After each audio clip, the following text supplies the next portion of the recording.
নমস্কার, আমি তরুণ ঘোষ। আপনারা তো মহা আনন্দে রয়েছেন, সন্ত্রাসবাদী মৌলবাদী এদের নিয়ে মহা আনন্দে রয়েছেন। এদিকে চুপিসারে যে মার্কিন স্যাংশন আপনাদের দিকে ধেয়ে আসছে, সে খবর কি রাখছেন? সে খবর রাখছেন না। আজকের খবর শুনুন, আমি আস্তে আস্তে আপনাদেরকে বলি। আমেরিকা কি ইঙ্গিত দিচ্ছে এবং ভারত কি বলেছিল। ভারত শুরু থেকেই একটা কথা বলেছিল, আমি বারবার আপনাদেরকে বলেছিলাম যে আপনারা এই সমস্যার সৃষ্টি করেছেন, আপনারাই এর উদ্ধার করবেন, আর নইলে পরে আমাদের উপর ছেড়ে দিন, আমরা আমাদের মতো কাজ করে নেব। এই আমি বলেছিলাম, যতদিন না পর্যন্ত এই সমস্যার সমাধান হবে ততদিন বাণিজ্য চুক্তি হবে না।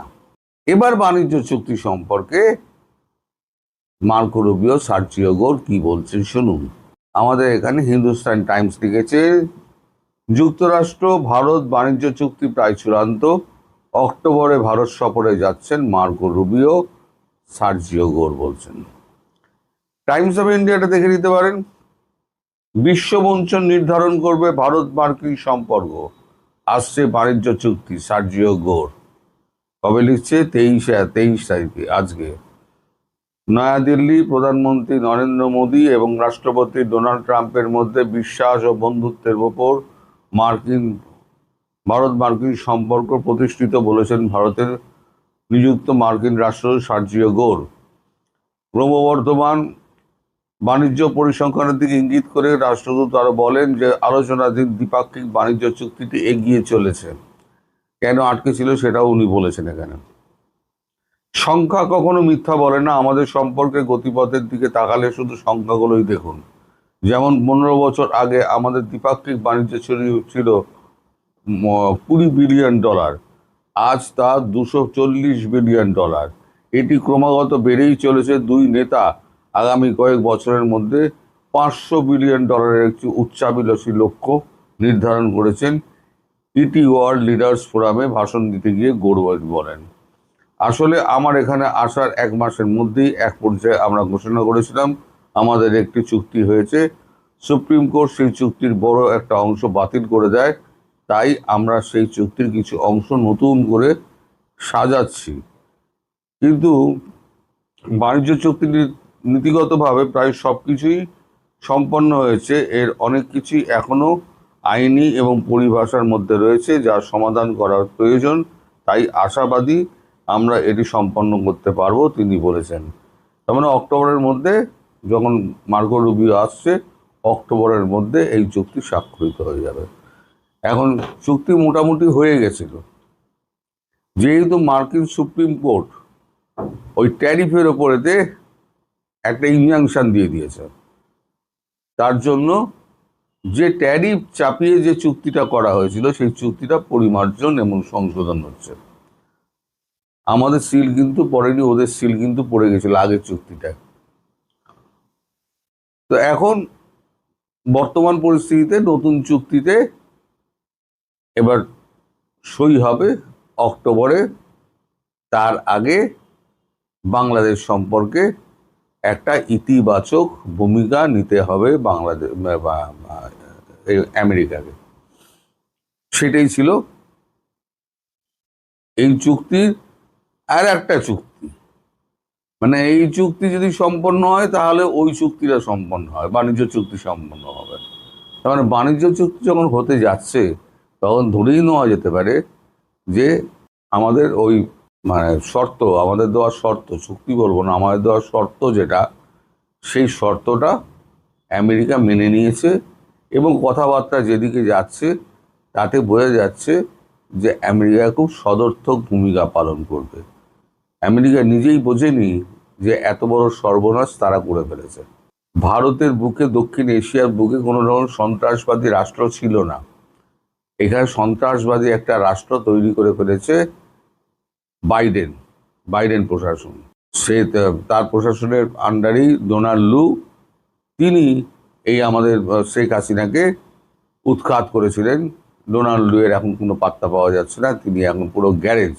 এখন পিটার হাস এদিক ওদিক ঘুরে বেড়াচ্ছে, একটা কোম্পানিতে এক্সেলেটার নাকি একটা কোম্পানিতে সে ডিরেক্টর হয়েছে, তাকেও আচ্ছা মতো নাকি গুছিয়ে দেওয়া হয়েছে এবং তার চাকরিটি গেছে। তার চাকরিটি যাওয়ার পর, এই ঘটনার পর, আপনারা এবার মূল কথাটা শুনুন, এই ঘটনার পর ট্রাম্প প্রশাসন এসে, নতুন ক্ষমতায় এসে প্রথম চাকরিটি খায় হচ্ছে গিয়ে এই পিটার হাস আর ওই এর কথা যেটা বললাম, দেখুন ভুলে গেলাম, এইমাত্র বললাম ভুলে গেলাম, যেটি আসল লোক।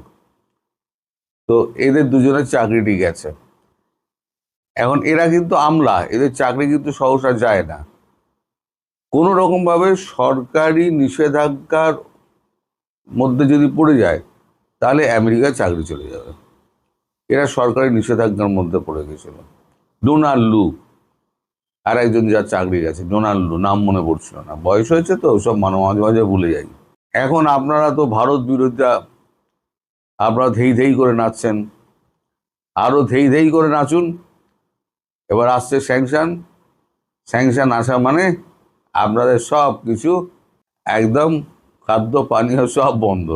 এবার আপনারা দেখি ওই বিরোধিতা, ওই পেটে যখন ভাত পড়বে না, ওই বিরোধিতার যে মানে চুলবুলানি আছে না বুকের মধ্যে, এটা বিরোধিতার চুলবুলানি, জেহাদের চুলবুলানি, ওই সব জানলা দিয়ে গলে বেরিয়ে যাবে যখন দেখবেন বাড়ির বাচ্চাটা খেতে পারছে না, বউ খেতে পারছে না, বাবা অসুস্থ হয়ে বাড়িতে পড়ে রয়েছে, আপনি নিষ্কর্মার মতো বসে রয়েছেন, তখন জেহাদ কিন্তু ভুলে যাবেন। তখন আগে পরিবারের কথা মনে হবে, তখন মনে হবে যে আমরা কত বড় পাপ করেছিলাম এবং এই পাপের দণ্ড কিন্তু আপনার ভুগতে হবে। শেষ যে পাপটি করলেন সেটি হচ্ছে তারেক রহমান। তিনি ভারতবর্ষে এলেন না। ভারতবর্ষে না এসে তিনি ভারতবর্ষকে চরম শিক্ষা দিতে চাইলেন। আমরা ভারতবর্ষকে শিক্ষা দিলাম। এখন নাক কেটে 30 তারিখে ভারতে আসার জন্য উনি চিঠি লিখেছেন, কিন্তু ভারত কোনো জবাব দেয়নি।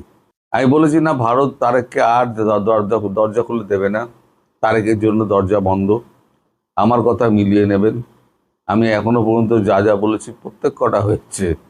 যেমন ডিজেল বন্ধ হয়ে গেছে, আপনার এও খাদ্য পণ্যগুলোও বন্ধ হয়ে যাবে, ধীরে ধীরে বিদ্যুৎটাও কমবে। আর স্যাংশন পড়লে তো আমি তো আগেই বলেছি স্যাংশন হতে পারে, আসতে পারে স্যাংশন। এবার স্যাংশন দিলে পরে এই চুক্তিটা স্বাক্ষরিত হবে। অর্থাৎ চোখে চোখ রেখে কথা বলা, সম্মানের সঙ্গে কথা বলা যায়, দুই পক্ষের সঙ্গে সম্মানের সঙ্গে কথা বলা যায়, সেটা কূটনৈতিক পর্যায়ে। আপনি কূটনৈতিক কথাবার্তা আপনি এতে সাংবাদিক সম্মেলনে বলে সেটাকে আবার ফেসবুকে ছেড়ে দেবেন, কোনো পৃথিবীর কোনো দেশ এটা করে না। আর কি সব ভাষা, এবার ভাষা না সব আপনাদের গিলতে হবে। খারাপ কথা তো বলতে পারি না, গিলতে হবে। ওই শামা ওবায়েদ, তারপর ওই আর একটা কি জুটেছে, ওর নামটাই আমার মনে থাকে না, এখন আমার প্রতিমন্ত্রী হয়েছে।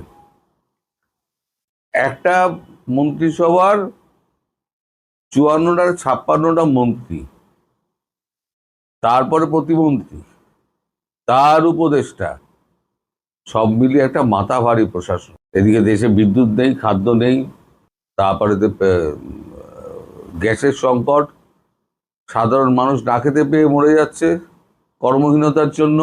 সরকারের হুঁশ আছে? সরকার বলছে যে কি না, আমাদের ছোটবেলায় তো আমরা বিদ্যুৎ ছাড়াই তো আমরা কাটিয়েছি, আমাদের তখন কোনো অসুবিধা হয়নি। তাহলে বিদ্যুৎ না থাকলে 12 ঘন্টা কি আছে? 12 ঘন্টা তো আপনার বাড়িতে বিদ্যুৎ চলছে টুকু ভাই, 24 ঘন্টা বিদ্যুৎ আপনি পাচ্ছেন, 12 ঘন্টা আপনি জেনারেটর চালাচ্ছেন আর 12 ঘন্টা বিদ্যুৎ পাচ্ছেন, 24 ঘন্টা আপনি পাচ্ছেন। একটা সাধারণ মানুষ কিন্তু পাচ্ছে না, তারা কিন্তু বাইরের রাত্রিবেলা বাইরে দাওয়ায় বসে রাত কাটাচ্ছে হাতে পাখা নিয়ে। আপনারা তাদেরকে দেখেছেন?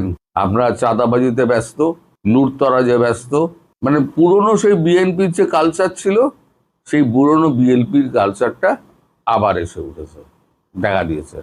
এরপর শেখ হাসিনা ঢুকলে আপনি কি মনে করেন, আপনারা মনে করেন আপনারা দেশে থাকতে পারবেন?